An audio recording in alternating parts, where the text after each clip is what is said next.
Sono Kiki e vi do il benvenuto sul canale.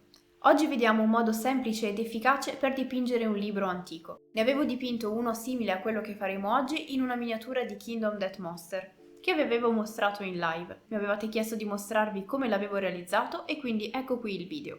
Se ancora non mi seguite nel canale delle live dove dipingo quotidianamente insieme a voi, vi lascio il link qui sotto in descrizione. Ma adesso non perdiamo altro tempo e cominciamo subito. Partiamo quindi stendendo i colori base. Se come in questo caso si parte da base nera, è bene evitare di utilizzare colori come il bianco e l'avorio come primo colore. Meglio optare per un colore più scuro come questo warm grey di AK o anche uno più scuro in caso non ne avessimo uno estremamente coprente. Andiamo quindi a stendere sulla tavolozza quelli che saranno i colori principali del nostro libro, quindi il grigio caldo, questo grigio bluastro e una punta di giallo ocra. Creiamo un colore di base e lo stendiamo su tutto il libro.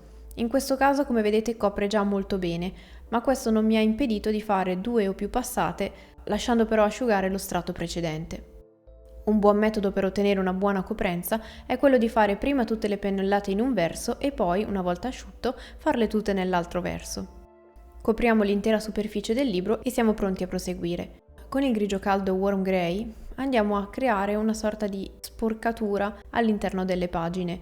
Quello che otterremo, come avete visto dall'intro, è un risultato abbastanza sporco e poco rifinito, ed è proprio quello che voglio ottenere. Ora andiamo con un colore rossastro a scurire leggermente, o meglio a sporcare leggermente i profili delle pagine. In questo caso il colore deve essere molto leggero, perché deve essere una sorta di lavatura, come fosse uno shade, ma sulla quale abbiamo un pochino più di controllo.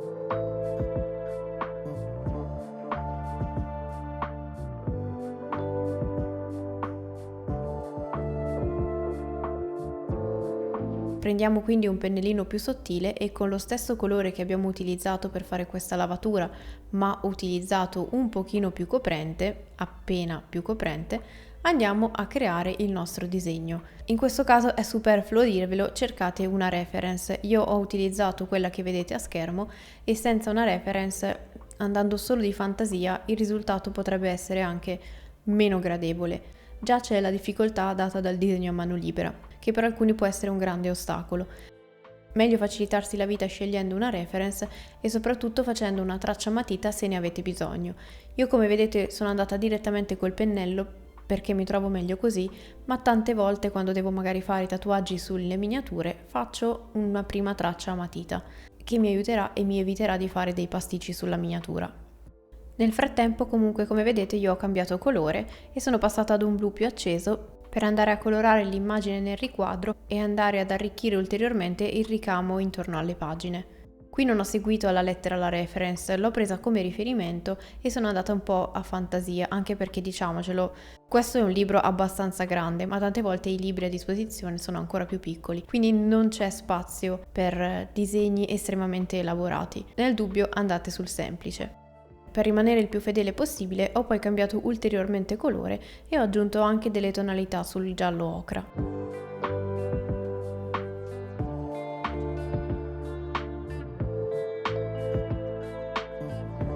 Una volta soddisfatti del ricamo, con il nero veramente molto sottile e un pennello ancora più sottile di quello precedente, se possibile, andiamo a simulare le frasi scritte sul libro. Ovviamente non deve essere niente di leggibile, dei piccoli segni di lunghezza diversa tra di loro andranno benissimo. Come vedete, come linea generale per tutto il libro io sto tenendo dei colori molto blandi, quasi fatti ad acquarello. Secondo me questo effetto ricrea un effetto di libro antico.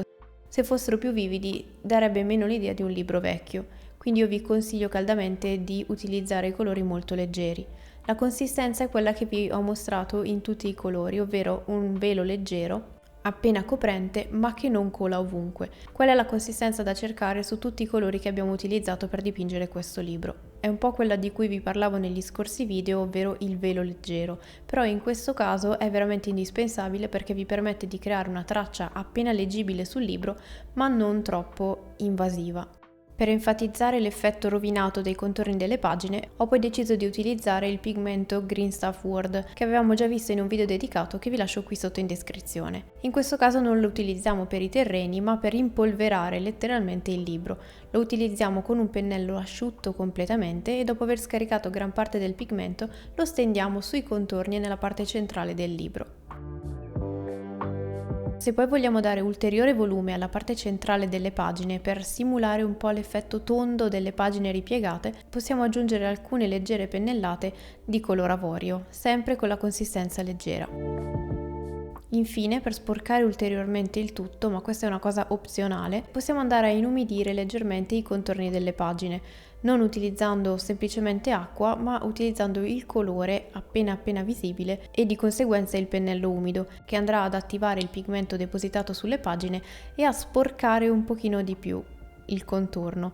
Dico che è una cosa opzionale perché l'effetto polveroso a me piace moltissimo. In questo caso ho deciso di inumidire il pennello e sfruttare l'effetto del pigmento per rendere ancora più intenso l'effetto, ma è una scelta personale. A fine pittura vi consiglio di utilizzare un protettivo sia come regola generale per le miniature, ma in questo caso in particolare perché abbiamo utilizzato un pigmento in polvere, che se non viene fissato con l'apposito fixer o almeno con il protettivo, se se ne usa poco come in questo caso, rischiamo che rimanga sulle mani ogni volta che tocchiamo la miniatura.